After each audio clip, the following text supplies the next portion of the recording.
I have been to a number of Ohio State basketball games, a lot of home games for Ohio State basketball. So I can tell you pretty much what I see. They get in their offense very slow, but they are a team that is very deep. This is a team they can go 8, 9, 10 deep, which is going to be huge. You have a lot of injuries. You have Michi Johnson right now. He has an injury right now. Seth Towns transfer from Harvard. He's really been injured.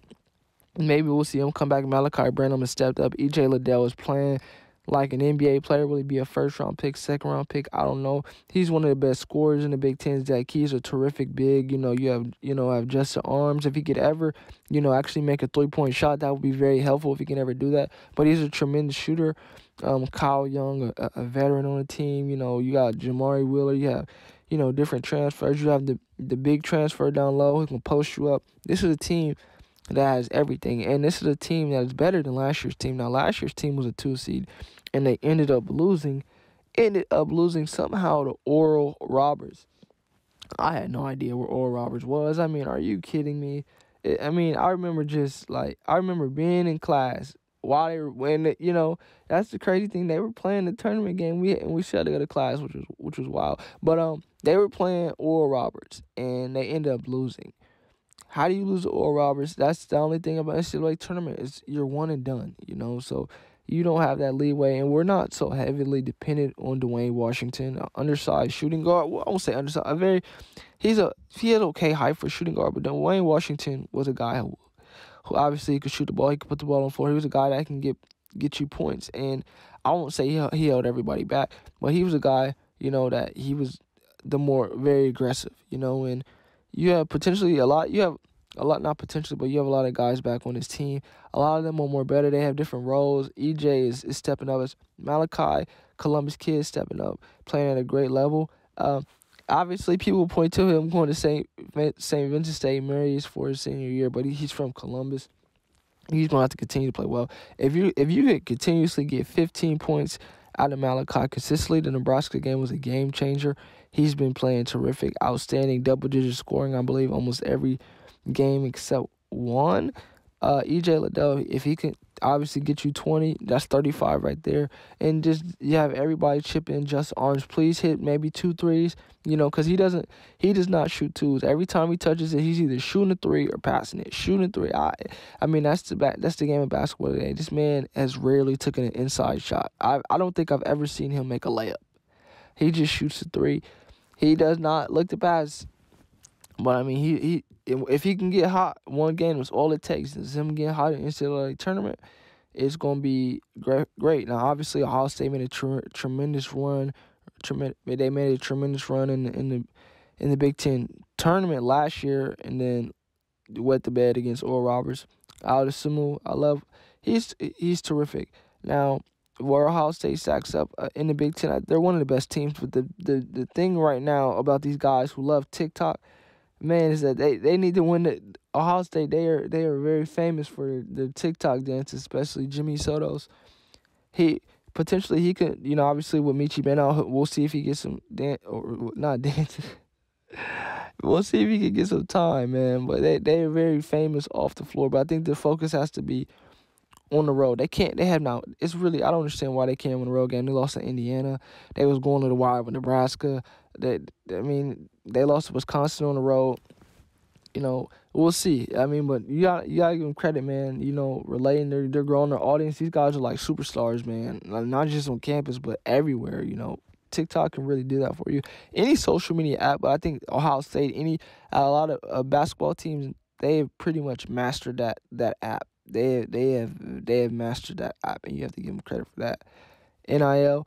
I don't know if you can get paid off that app, but if college players could get paid off of that app, they would probably make the most money off of that, especially Jimmy Soto's. But this is not the only thing I want us to be doing is dancing very far in March, and hopefully we could dance far in March. Those will be the best TikToks, not the ones we're seeing right now. After maybe a Big Ten championship would probably be a Final Four championship. Those would be the best TikToks. I'm just playing. TikToks is really, really, that's cool. I love it. But they have to win the game on the road. And until I can consistently see that, I really can't. I don't know. They have the potential to go to the Final Four. They have potential to be great, but they have to win a game on the road at some point. You're undefeated at Value City. You're not gonna come here. I don't understand. Teams can't even come here. So a lot of teams are gonna struggle here. But if Ohio State can learn how to win on the road, they're gonna be just fine. How they stack up, they're better than Iowa. Michigan State's no fear. We split with Wisconsin. Purdue's gonna be very interesting. This is a team they went wire to wire with Illinois. Now Illinois, obviously they lost Ayo Dosunmu, one of my favorite players all time in college basketball, but they still have Kofi Cockburn. He's a very big guy. He's gonna give Zed Key all that he can handle.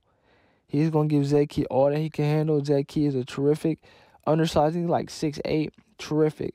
He's gonna give him all that he can handle. EJ can't do anything with him defensively. Now, offensively, he's going to have to be able to combat that.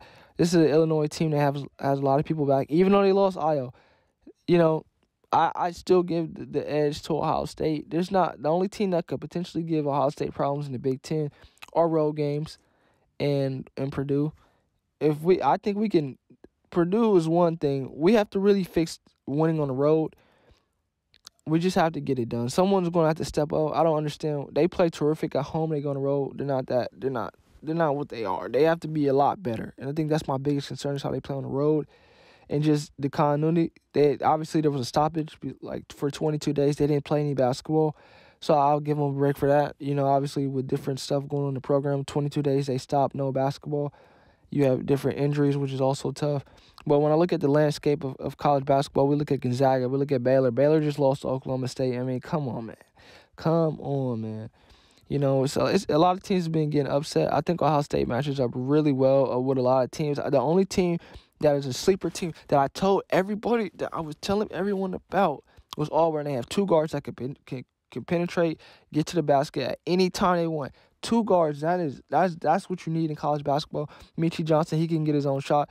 That's why him being out for Ohio State is very tough. He's a guard that he can get into the paint. Auburn has two guards that can get into the paint. And then they have a potential first-round pick down low. I mean, they are a problem. And they're going to go really far in this NCAA tournament. Baylor, they lost, obviously, you lose Davion Mitchell and Jared Butler. I think Macy OT, and they're still number one. They're number 5 now, but credit to them. Gonzaga, I don't trust Gonzaga. UCLA, haven't really had a chance to watch UCLA, but Ohio State can really match up with Baylor. We will give Baylor all that they can handle. Auburn is a team. Auburn and Purdue is a team that I think can give Ohio State problems. I have to watch UCLA. I have to lock in on them a little bit. It's been very tough, locking on them. I locked in on Baylor. Not really. They're solid, but Ohio State can really get them. This is a team that can go really far, but the biggest thing is winning on the road. If Ohio State can win on the road and potentially, that's going to really go a long way in how far they go. I don't see them losing the first round to Oral Roberts. It's just not going to happen. This is a great thing. And, the TikTok dances I want to see from this Buckeye team because they are very famous. I want to see a TikTok after we win a Big Ten Conference Championship. It doesn't look like they're going to be winning a regular season. Potentially a Big Ten championship, hopefully a Final Four. Those TikToks are going to be legendary. The TikToks they make right now are legendary. Could you imagine that? This is a team that's going to have to get it together. I can't wait to see this team fully healthy. They're not fully healthy, but as long as Malachi Branham is stepping up, the Columbus kid and EJ's playing like he does, doing EJ Liddell things, dunking and blocking, and Zed Keys getting it off the glass. This Michi Johnson, this is a deep team, and Justin Orange hits his threes. There's not a team in college basketball that could hold Ohio State from going to the Final Four. First time since Jared Sullinger, Aaron Kraft days. I was a little kid. They was a tremendous team. I think Diebler or Buford was on that team too. That was a great team. Aaron Kraft is a legend. Jared Sullinger is a legend. That was a great Buckeye basketball team. This team has a potential to be great. Not a number 1 seed great in the NCAA tournament, but a potential to win a national championship.